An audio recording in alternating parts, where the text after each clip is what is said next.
السلام عليكم ورحمة الله وبركاته. كسو دوادا أقوندون channel وكورس كيني أما تحانيني عزباء مادة جافا سكريبت.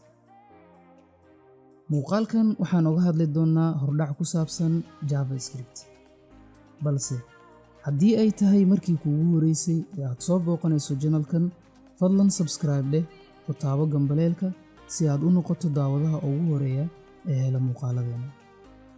JavaScript waa maado programming language waxaana loo adeegsadaa front-endiga iyo back-endiga.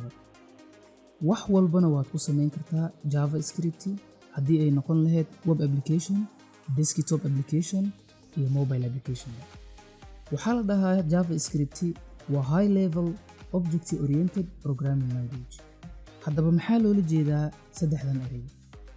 marka la leeyahay JavaScript waa high level waxaa laga wadaa JavaScript waxay ku qaban kartaa complex stuff. shaqo walba adag oo isku dhex dhisan waxay awood u leedahay JavaScript inay ku xaliso. object oriented waxaa loola jeedaa badanaa JavaScript waxay ku basgaraysan tahay objectiyadaasoo loo adeegsado in xogta badankeed lagu keydiyo. programming language marka la dhahayana waxay computerka ku hagaysaa ama u sheegaysaa in uu qabto shaqada markaa loo baahan yahay. JavaScript waxaa sameeyey ninkan lagu magacaabo Brendan Eich sanadka markuu ahaa 1995. JavaScript waxaa loo aqoonsaday inay noqoto mid standard ah waxaana la sii daayay sanadka markuu ahaa 1997 waxa loo yaqaan ES ama ECMAScript.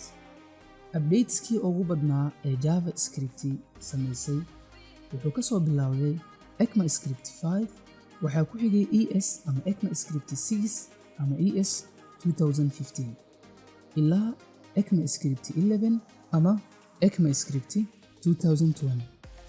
marka la leeyahay JavaScript waxay sameysay updateskii ugu waaweynaa.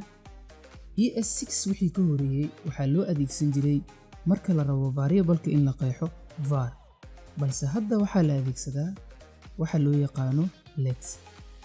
muuqaalkeenii ku saabsanaa horudhaca intaas ayuu inoogu egyahay. waxaan rajaynayaa inaad wax badan ka faa'iideen kana hesheen. inta aan ku kulmi doonno muuqaalka xiga waxaan idinkaga tegayaa sidaa nabadgelyo. wassalaamu calaykum ورحمة الله وبركاته.